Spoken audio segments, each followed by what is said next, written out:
respect. All right, here we go. Rhetorical question for you all. What would you do if you found out you were the most important person or the most powerful person in a room? Some of you are going, that's happening right now for you, right? What would you do if you knew that you were the most powerful person, the most important person in a room? I first came across this question through a sermon maybe 5-6 years ago, a handful of years ago. And it was an astounding question to me, and it was centered around a particular Bible moment. Let's see if you can remember this moment. There is an incredible story that speaks of where Jesus walks into the home of someone, and what should have happened is when he walked into that place as a guest of honor, you would put your sandals off to the side. Everything was open during that time, which is just creepy. I hate toes. Okay, so off to the side. And then you'd come in, and what would be customary is that there would be a foot washing. So in most of those homes, I remember seeing this in Israel last year, most homes during New Testament time where Jesus walked the planet, there are only 2 rooms that they would use. One was a smaller room, it was kind of a behind-the-scenes type of a room, and that's where all the cooking was. Sometimes the bedroom would be in that area, the bed, rather, would be in that area. Sometimes the bed would be in the more common area that was the living space. Most people only had 2 rooms unless they were people of great means. Everybody with me on that? So you'd see that. How many of you now, you need to be more content with where you live, what you live in? Just saying. So 2 rooms. Walk in, and in this common area, they will be received. So Jesus walks in as a guest with his disciples, and no one washes his feet. Host doesn't, nor do all his disciples wash his feet. Sits down to eat, and what happens is, as soon as he sits down to eat, then he gets up. And if you're there, you have to kind of wonder if he's going to get up to just storm out because he's offended. Is he going to scold them? What's he going to do? And he gets up to be able to serve them. And putting a towel around his waist, he grabs not just a towel, but he grabs a basin and begins to wash the feet of everybody that's there. So Jesus, knowing he's the most important person, the most powerful person in the room, he gets up to lower himself. He gets up to serve. Well, I've told you before throughout our series regarding Dream to Destiny, there are moments that remind me and others that have read these passages that Joseph in the Old Testament, go back a few thousand years before Jesus' time, there are moments that remind us of the way Jesus would function. Where we are going to go today in Genesis 42 is one of those moments. And it's astounding to me. I got all fired up in the first service, and I added more than I had even prepared, honestly, to that, because I just got into the flow of what the passage was communicating, and it literally took me down a different path in one respect that I hadn't even prepared, which is ironic to me because in Genesis 42, have you ever heard of Martin Luther before? Martin Luther did the 95 Thesis. He posted on the Wittenberg door. He goes against the regime of the Catholic Church during his day. He becomes the father of Protestantism back in the 1500s. What happens is Martin Luther, until his dying day, couldn't resolve Genesis 42. He didn't see value in it. And for me, I just keep seeing more and more value within it, and I hope you'll side with me and not with Luther this morning on Genesis 42. Let's dive into the flow of the passage. Are you all okay so far? You can either you all received this on your way in, you can follow along this way, or on the app. Here's my suggestion for you. What I'm going to do is I'm going to read the passage off the screen, which I normally don't do. I'm going to read the passage through the screen, and I'll stop middle of the narrative and then pull on each of these where you have the verse notations. Everybody with me on that? So I'll do my best. I took too long in a couple of the turns, so I'll do my best to go a little bit quicker to establish a better pace. So let's do it this way. Genesis 42 begins as such. When Jacob learned that there was grain for sale in Egypt, he said to his sons, "Why do you look at one another?" And he said, "Behold, I have heard that there is grain for sale in Egypt. Go down and buy the grain for us so that we may live and not die." Everybody remember the context of what's happening. What's the backdrop right now? They're in Egypt. Joseph has been utilized by Pharaoh, by God, to interpret a dream to help them understand and prepare for. You're going to have 7 years of plenty, and then it'll be followed by 7 years of famine. Very good. They are about a year into that second 7. 7 years of prosperity, done. Joseph has guided them through. We're keeping a fifth of everything that is produced during the first 7 years so that we have prepared, planned for adequately and abundance so that we will be able to live off of the 7 next years. Everybody with me on that? Jacob lives in an area called Canaan. It's outside of Egypt. But they know Egypt's the only place that has the abundance, and ironically, it's because of Joseph's planning. So, 10 of Joseph's brothers went down to buy grain in Egypt. Keep going. But Jacob did not send Benjamin, Joseph's brother with his other brothers, for he feared the harm might happen to him. Now, this is important, but I need to move fast through this. Benjamin is one of the sons. Does anybody remember how many sons there are in total? There are 12 in total. So 12 sons in total.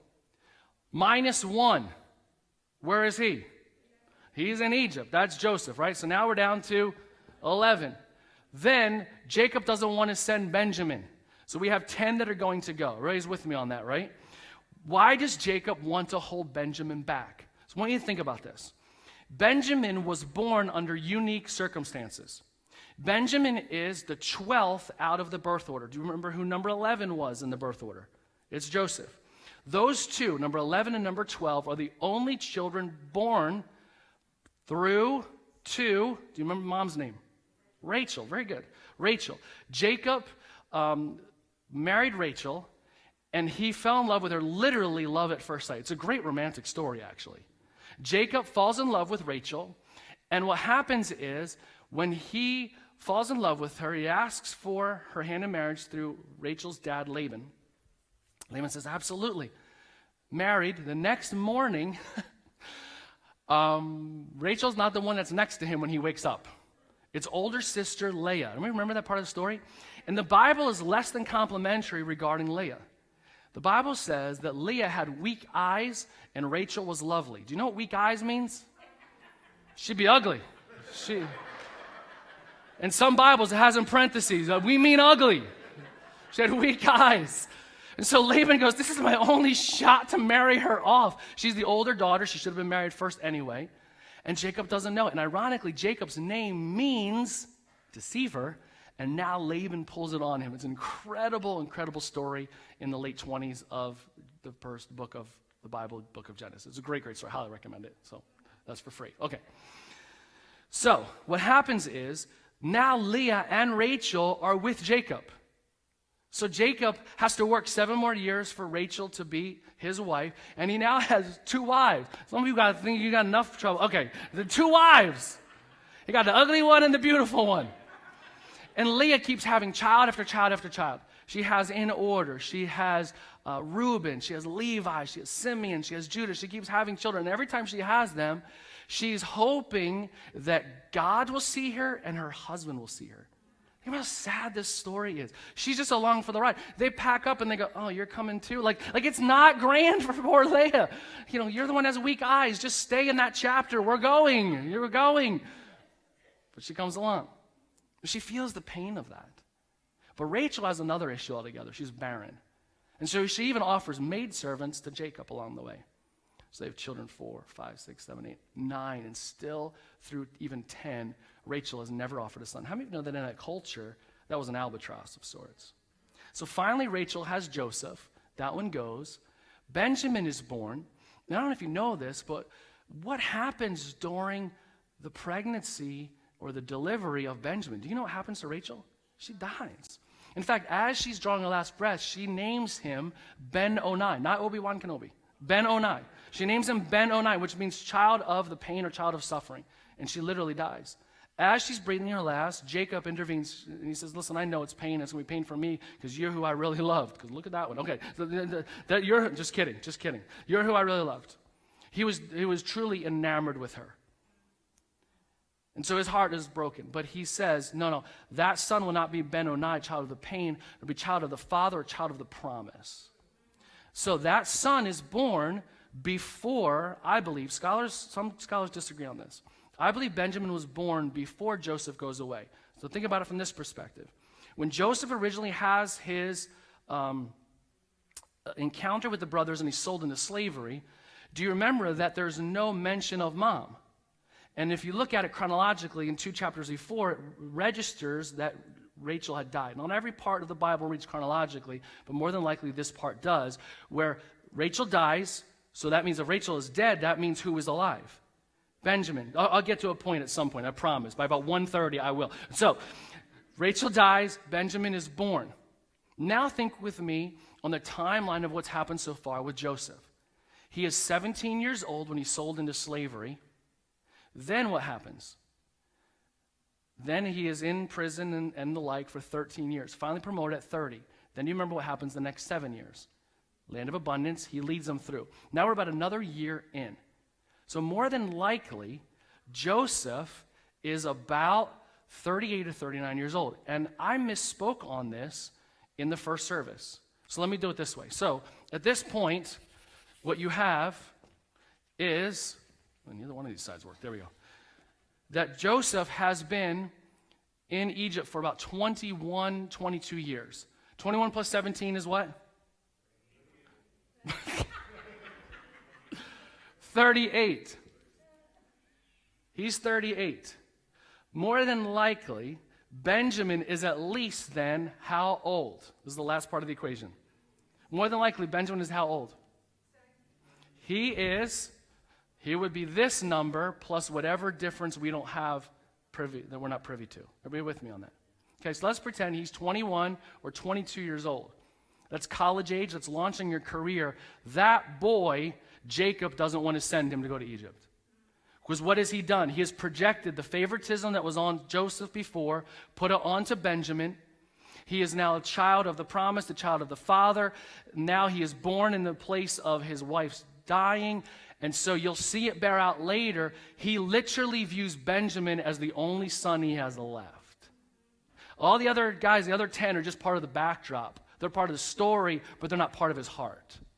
It's significant from that standpoint. He does not want to send Benjamin, and we'll come back to that, how that's significant, because, spoiler alert, Joseph wants to see him. So now, verse 5 says it this way: Thus the sons of Israel come to buy among those that come, for the famine was in the land of Canaan. Verse 6. I have a wrong note here that says verse 5 is the bow down. It's actually verse 6. Now Joseph was governor over the land, was with the one who said to all the people of the land, and Joseph's brothers came and bowed themselves before him and their faces to the ground. This is inserted, it's just like the slip in, but how many of you know this is now the culmination of Joseph's dreams from the original dreaming that he had at 17 years old, 21 years ago. Joseph finally sees the culmination, and the writer just kind of scoots over it, because you get this impression that Joseph, as he sees that the brothers are there, they're bowing before him. The dreams signified that. It will be sheaves of grain bowing before me. The sun, moon, and stars bowing before me. But Joseph didn't understand it. But here in this moment, it's incredibly practical that they bow down before him. Just in the way God had spoken to Joseph 21 years earlier. And look how he messes with his brothers. Continuing. Verse 7, Joseph saw his brothers and recognized them, but he treated them like strangers and spoke harshly to them. Where do you come from? From the land of Canaan to buy food. Joseph recognized his brothers, but they did not recognize him. Notice how the writer communicates that with redundancy. Continuing. Then Joseph remembered the dreams he dreamed of them. Now let's go back for a moment. How many of you remember that Joseph, in the previous chapter, we see the moment where Joseph has two sons? And remember that. Named Manasseh, which means the Lord caused me to forget, and Ephraim, which means the Lord caused me to be, can you help me? Fruitful. You need to be able to forget your pain before you can be fruitful. It's in that order. Here, Joseph had never really forgotten, but he had forgotten the pain. Now he remembers his dreams because he sees them. He recognizes them, they don't recognize him. He sees them, and he remembers his dreams. He remembers, this is the moment that God had spoken to me about 21 years before. And watch how he handles it. Because there are going to be certain places in your life, and I don't want you to lose sight of this. The whole idea of this entire series is that I desire, and more so God desires, for the dreams that God has put within your life decades ago, that at some point they would find their destination.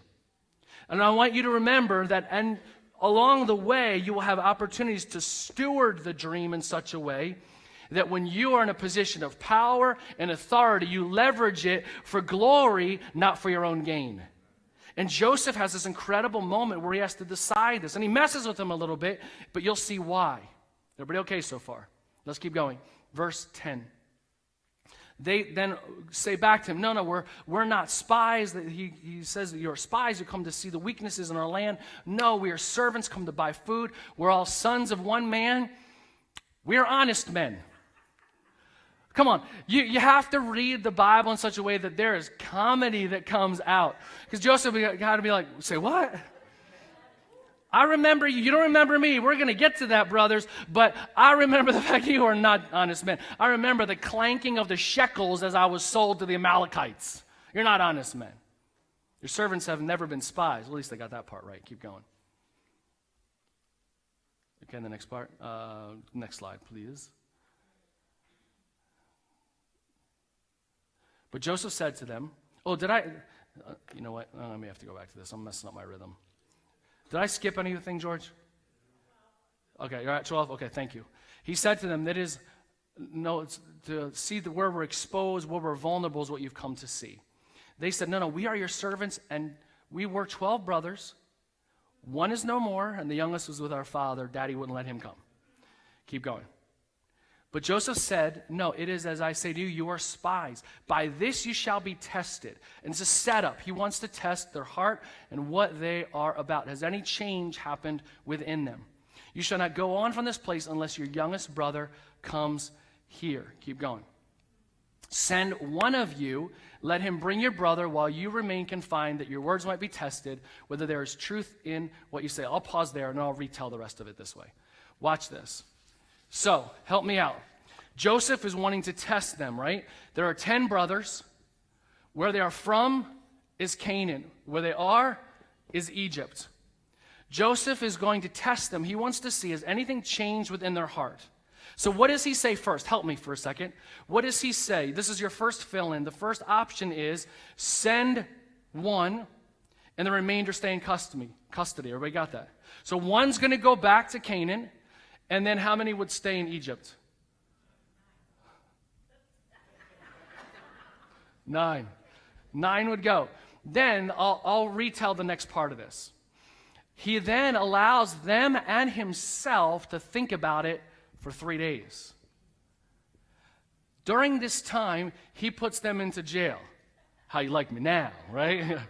I've been there a long time. At least you get 3 days. Joseph had a little smirky on that one. Puts them in. All of them, though, right now, they're all waiting. Nobody's gone back to Canaan yet. Everybody caught up on that? Okay. But his proposal, option 1, is 1 would go back to dad, 9 would stay. Then he reverses it. And he actually says, because I fear God, here's what we're going to do. We're going to invert this. Now we're going to do, instead, now that I've had time to think about it, instead, here's what I want to do. I'm going to have 9 go to Canaan, and 1 will stay in Egypt. And here's why I think he does it specifically. There's other reasons, but here's the main reason. The last time he saw them, he was the one, and they all left him behind. Has anything changed? Because watch this. Think about this. Think about the flow of this. They're in this foreign land. They go back, and Joseph is trying to get the opportunity not just to see his younger brother, Benjamin. That's a big part of it. But he is trying to test, has anything changed and moved within their hearts? Are y'all tracking me on this? Okay, so watch this. If 1 goes back, of course that 1 is going to come back for the 9. How would you explain that to dad otherwise? Like they tried to explain 1 2 decades ago. That would be hard for the 1 to explain and go, I don't know what happened. I'm the only one. Like that wouldn't have played. Joseph realizes this. What happens is he goes, no, all the rest of you go back, and let's see if dad will make an exchange, Benjamin for the 1, because last time you had the opportunity, you failed. You actually exploited me on purpose. I'm looking out. The last thing I see is your faces as I'm going on a caravan to a foreign land, and this is the first time we're seeing each other since then. Everybody with me? This is significant because he's trying to test them on what needs to take place. And the rest of it goes this way. So then, the brothers, they get this word. Not only option 1, not only option 2, then they say to one another, this is because of what we did to our brother. Come on, here's where we got to camp out for a moment. There are certain places in our lives, our hearts condemn us. It's not God condemning you, because the scripture would say later on that Jesus didn't come into the world to condemn you, but to save you, to liberate you, to set you free. But when our hearts condemn us, it's guilt coming. And so you know what we do? We push it down as much as we can. We push away the guilt. But listen, if that's the first inclination more than 2 decades later, it was always on their heart that they knew anytime anything bad would happen, it's because of that. Come on, we're all people that we blame other people. We blame God. We blame the world, the flesh, the devil. But here's what we know to be true about this. There are certain places definitively when bad things happen in our lives, we know it could be directly proportionate to we're going to get what's coming. What goes around comes around, and the reciprocal as well. Are you all tracking me so far, church? This is significant for us to understand because what the brothers begin to do is now, even though they don't know Joseph is actually the one that's there, he's privy to all of this, and he is able to see the fact that they're owning it. Then Joseph begins to unveil the test. There are certain places in your life and mine we need to own our own sin. We need to stop pushing it down. We need to understand that it's really more a spirit of conviction than a spirit of condemnation. And God is wanting to set us free to have a new start. And we need to welcome the test. Let me give you those fill-ins. Because here's the thing. It's very possible. And I want you to see yourself in the story as Joseph. I want you to keep dreaming. And we understand that God has put dreams within your heart, and they're not done yet, and so that means God's not done yet. But I also think along the way, we need to see ourselves as the spirit of the brothers along the way too. And there's certain places that might be. So let me illustrate it this way. Let's pretend that you're in a close relationship. Maybe you have a boyfriend, fiance, spouse, brother, sister, close friendship. And let's say you've done that person wrong. What you have done is, this is a relatively clean board. Ingrid tried to clean it one more time. It's not working, is it? We're trying to clean it, but let's pretend it's entirely white. Can we all agree that it's a white board? Okay? Semi-white, off-white. Okay. What happens is, every time we sin, we do our own brother thing, what happens is we mark up the white. How many of you, if I left that on there, you see it just as a white board, or your eye goes to the mark, to the black? Remember the old Stain commercial where the stain is talking? And that's all that's the same principle as what happens in our lives regarding sin. So what happens is we have put this onto somebody that's in our life. And here's what happens is then we have this sorry aspect. I'm sorry. Okay, so you're sorry. So that what you did, your patterns of being unaccountable, your patterns of being dishonest, that's going to change? Well, no, I'm just sorry that this happened. But not necessarily sorry enough that this side's going to be any different. I'm sorry that you feel that way. I'm sorry you're hurt. I'm sorry for all those things. And then we may even try to go back on something. Oh, this is a really big mark. Let me see if I can take care of that. That's a big mark. Let me try to take care of that. But meanwhile, the person that we've inflicted that upon, when they see us, they see the relationship, what do they see? It's this. And we can only go so far in the relationship because what happens is trust has been violated. Are y'all tracking me still? Trust has been violated. And here's what we do. We then, oftentimes, we respond like an addict does, because we really are all addicted to sin. We respond like an addict, and here's what we do. We go, no, but I drew a line in the sand, and like from here on, it's going to be different. Like you got me going to church today, and so like Sunday's going to be pure. And then Monday I'll be pure. It's going to be good. And so I don't want you to look over here, sweetie, best friend, brother. I don't want you to look over here anymore because it's a new day. I've drawn a line. It's different now. It's a new day. And the person goes, no, but you don't have enough stackability on this side. I still see all this mark, and our relationship and our trust is all marked up. Am I communicating? And so what happens is, that's the way an addict talks. An addict speaks in such a way to go, I know it's been years of unfaithfulness, but look at the last 4 days. I got a good track record. Because when we are still, hear me, addicted to sin and addicted to our past, we want people to see the most recent rather than the collective nature of what has happened over and over and over again that has heaped hurt on the people that are around us. We want this because we want to feel better. But the people around us, they don't feel better. We have heaped all this, and a simple human sorry doesn't do it. It has to move that it's godly sorrow. And if it's sorry, we'll keep inflicting it, and they have to deal with it. We put it on them. We project it onto them. Godly sorrow says, I will deal with my own sin and sin nature, and my desire is that over time, that as you see that we get further and faster away from this, that it becomes more in the rearview mirror, and we keep dealing with it so that trust will come, but it takes a while. And that's what Joseph is trying to establish is embrace the test. We need to see, has anything changed? Are you just sorry for what happened, or is it different for tomorrow? And you and I need to establish that in our own relationships. Otherwise, the same thing will happen over and over again. It creates chasms and a perimeter around our relationships that God never intended. I hope that makes sense to you. So own it and welcome the test. So then, the rest of the flow goes this way. I'll keep retelling it rather than reading all of it. Reuben speaks up. Reuben speaks up in verse 22. You can put it up as I reference it, George. Verse 22, he begins to speak, and he says, listen, let me tell you something. This is because of what we did. And you guys didn't listen to me then, and guess what? In this moment, they're also not going to listen to him again. He is the firstborn, and we'll pull on him later as to why they don't listen to him, but they totally disregard what he says, and they're still in the presence of Joseph. And verse 24 it concludes with, they take Simeon, who was the thirdborn, into custody, and everybody else goes free. As they go, you have this, that they get loaded up in verse 25 with grain, silver, and provisions. As they go back and they see that they've been loaded up with all of this, they think, one sees it first, and in the presence of their dad, they see all the rest of it, that all the grain, the silver, and the goods have been all returned back to them. They think they look like thieves. You know why? Because their hearts are still condemning them. And anything that's taking place is still, their hearts are still condemning them. And so they turn to one another and they say, what is this that God has done to us? God wasn't doing it. It was they were self-condemning. Because it was pulled to the surface, and now they had to make a decision. Do we push it back down again so that our conscience is seared? Do we push it back down again that we become apathetic and everybody else has to deal with it? Or do we let it rise so that we can deal with it, so that we can find freedom from yesterday and forgiveness for tomorrow? And you and I have the same type of decisions to make, because otherwise we'll never walk in the spirit of Joseph. We'll always be condemned to the spirit of the other brothers.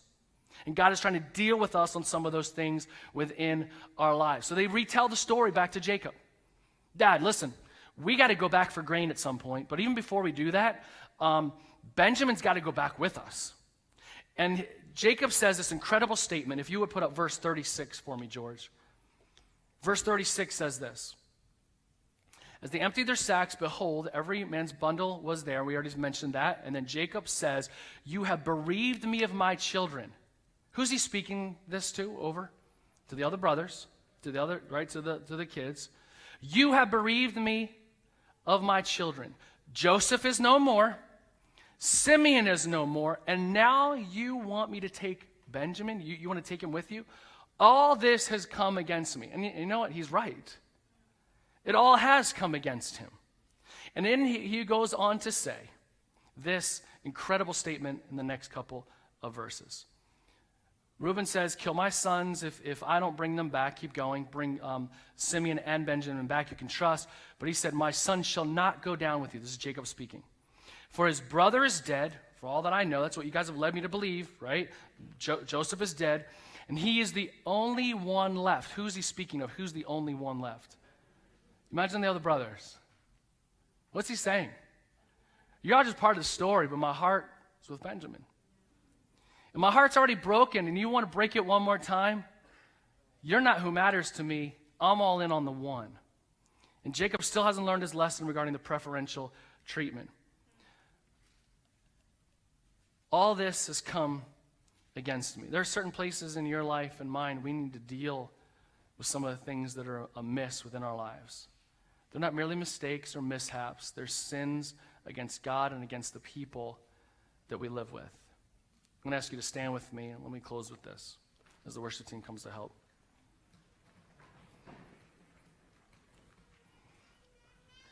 This passage took me in an entirely different place than I had intended as I began to prepare it the last couple of weeks. And I believe it's for this reason. There are certain places in our lives that we will never walk in what God wants in our dreams if we don't truly resolve the yesterdays. And too often we try to resolve the yesterdays of the things that have happened to us. But how about some of the things that we have done? How about some of the things that we have caused some pain? How about some of the places where we need to take ownership and embrace the test that we have violated and eroded trust around us? And those relationships are so paramount that we need to make it right. Let me give you a cautionary tale as we move to respond this morning. I believe this is now going to be the most important part of our service together. as we respond, that we shift from being hearers to doers of his word. But there are certain places in our lives where we know we have hurt someone. You and I need to do two things. One, we need to confess it to God, because only God can truly and ultimately forgive us. And secondly, in the people's lives that you know you have hurt them.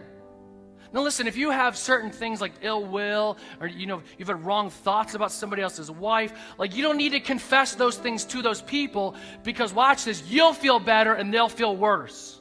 Are y'all with me? Did I lose you on that? But if you know you've caused pain in certain areas to that person and has been a wedge, that person is not the same now because of your pain inflicted towards them. You need to make it right. You start with God, and he'll even show you how to do it right, so it'll be received. That you'll have the opportunity to see trust come back again, especially in the most paramount of relationships. But too often, we tell the wrong people. We tell people that don't have anything to do with it, and we're getting counsel. We're getting advice, and all we're doing is we're feeling better temporarily, but we're not freed for tomorrow. So there's certain things that you need to treasure and use wisdom on who to communicate it to, how to communicate it, because there's certain people that are privy to some of the things that you have done, and you need to make it right, and others, it's unbeknownst to them. Don't stir it up, because you go, I feel so much better, I told you that, and you just dumped hot coals in their lap. Are you with me? I feel like I lost you. We need to start with confessing to God. And when you know there has been hurt and pain, and that person's now glazed over, they have removed themselves, they're angry, and it's because of you, it's because of me, you got to make it right. And all this story is this incredible setup that Joseph's going to have the opportunity to really see whether these guys have changed. And at one point, he's going to speak over their lives. What you intended for harm, God allowed, intended for the saving of many lives. Even through your imposed, intended pain, God can redeem it. God can redeem it and redeem the time. So it's important now, we're in a house that's been constructed for the worship and the glory of God. Then let's go confess our sin to our God. Because more than likely, we have tried to excuse certain things away on the whiteboard of our lives. And all we see, what God sees and some people around us see, are all the black marks that need to be redeemed, they need to be forgiven, and it starts with confession. Are you with me? And then I want you to think, as you confess it to God, if there are people that you know that you have hurt them, you need to go make it right.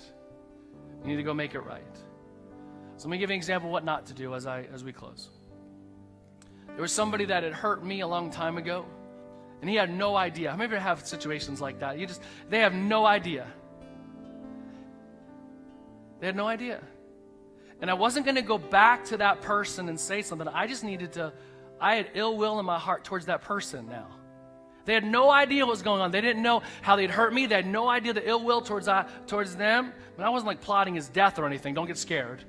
But it was unhealthy in my heart what I was harboring.